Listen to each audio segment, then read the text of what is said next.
justice! No justice! No justice! No justice!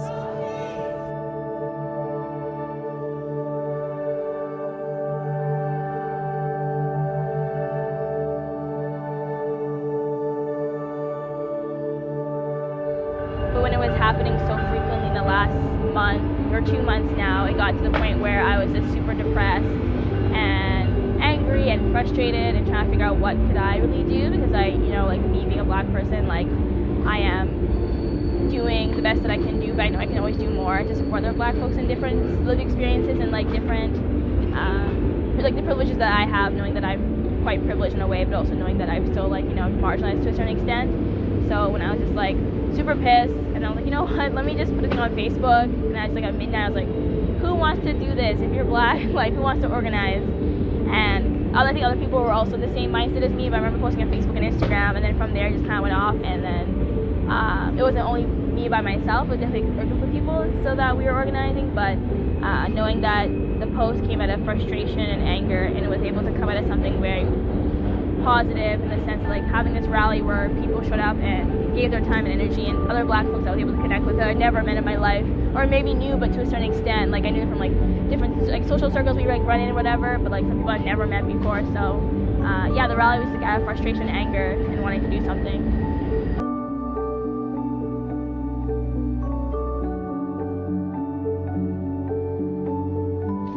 So obviously it was beautiful to see that many people coming out for us and showing up for us, but it kind of served as a reminder to how much work there still is left to do. And I was kind of under the idea that we were further along maybe in society than we actually are. So yeah, this year it's been kind of a wake-up call for a lot of people, and like a learning experience even for myself. Like I get emotional when I think about it, because as hard as it's been for people in the States, it's been just as hard for Indigenous communities and First Nations communities. So it's great that that was incorporated into our movement, into the Black Lives Matter movement, because I feel like we do need to pay as much attention to what's going on in our own country as to what's going on in the States.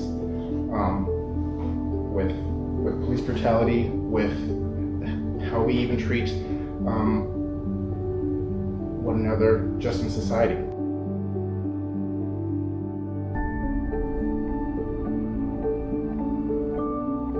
Less pressure on me to do something, like less feeling alone. I feel like to a certain extent, yes, but there was definitely backlash when we did do the rally and stuff like that. People were not happy, essentially, people, yeah, and also like, yeah, I think it made me feel good. It was a mixture of good and bad, right? Good where like a lot of people are showing up, people asking, how can I give you money? How can I give the organization money? How can I give the people in the group money? How can I show up and give you guys masks? Like that was really nice enough. People were able to take time out of their day to like drop off things for us or show up when they need us. Like, yeah, I'll be in 20 minutes. And I'm like, what? How do you do that? Like, but also understanding that there was backlash in the sense that people don't believe essentially that the police should be abolished, that it's more about reform and more about having conversations, where we've had those conversations for 20, 30 plus years about what policing looks like in Winnipeg, but overall generally across the globe, where it seems like now it's just to a certain extent where I'm just like, I'm tired.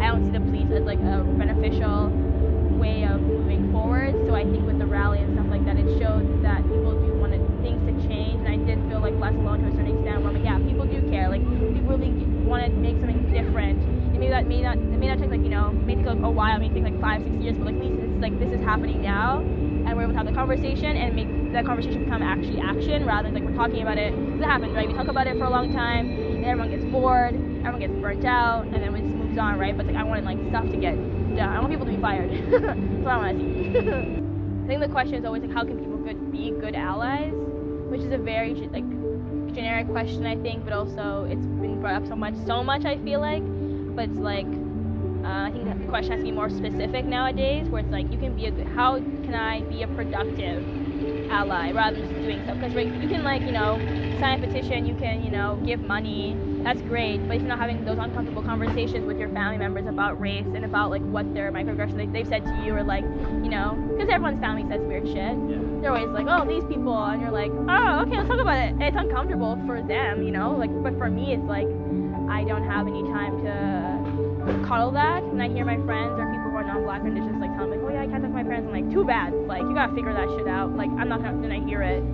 So it's more of just like having those uncomfortable conversations, because you can come to rallies like, yeah, I want to have those uncomfortable conversations, but until it, until it actually happens, I don't know if like things will really change in like because those people vote for whoever, right?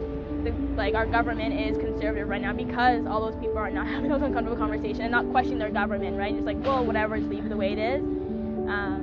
But yeah, I think that's the one question where I wish people would ask me, like, how can people be productive and not just like be better?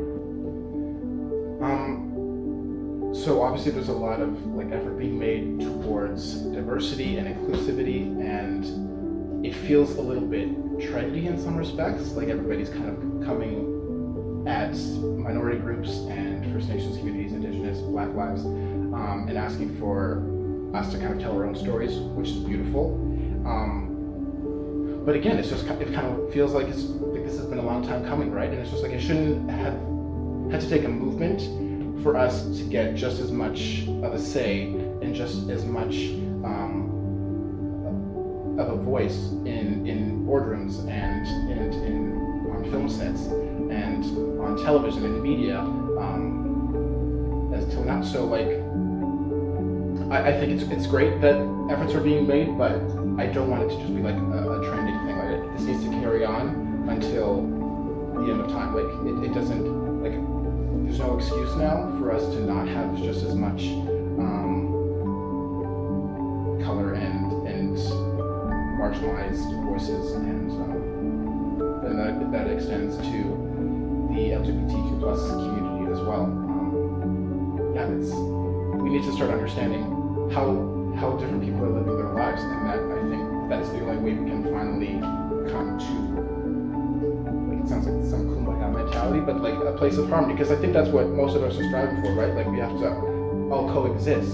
Like what is the game plan? This is like we're not segregated anymore, so like what are we all striving for? Like we have to find a way to live together and hear one another's stories and understand what each other's experiences have been like, right? And that's the only way people's like hearts and minds will change, and like we have to keep that in the public consciousness too. So I understand as a filmmaker that I have just as much of a role telling my own stories and amplifying voices that haven't been heard as well. So I think I need to start writing some shit, or just like focusing a little bit more on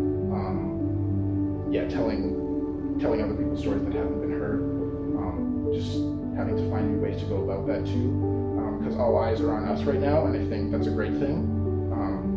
So yeah, we just have to like do the work and like get our voices heard. So.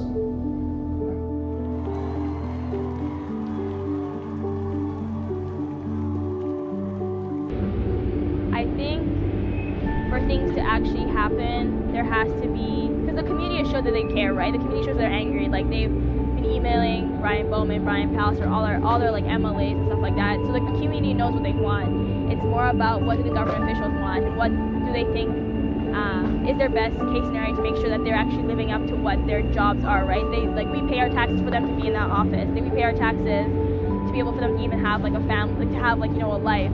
So why should I have to sacrifice my things in my life where you can have a conversation about this, right? Thinking about Brian Bowman, where he's been completely ignoring everything and like has not even addressed the rally that happened on June 5th, hasn't addressed us going to City Hall, showing up to his work in front of everyone. Brian Palliser has all these people and officials, right? All these government officials, not even just them, but like the people lower beneath them, right? Like we need everyone to be on the same page. We need stuff to actually happen, because if they don't want to be on the same page, we're going to keep moving regardless. We'll keep doing stuff. Things will change without them or with them. So I think it's just more of a conversation of like, do you want to be on the right side of everything, or do you want to be on the wrong side? Because we're going to move forward anyway, and things will happen, because things have happened, right? So in small ways, but also in big ways, I hope so too. I think people should need to remember that, we are still in the middle of a pandemic. People are struggling.